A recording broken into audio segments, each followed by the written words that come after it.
நிழல் என உடன் நான் வருவேனே.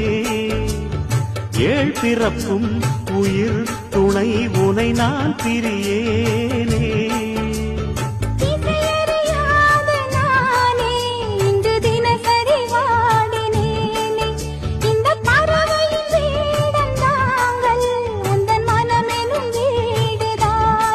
நீண்ட காலம் நேர்ந்த சோகம் நீங்கி போக நானும் தீண்ட யோகம் விளைந்திட பூமிக்கொரு வாரம் என்று எண்ணி இருந்தேன்.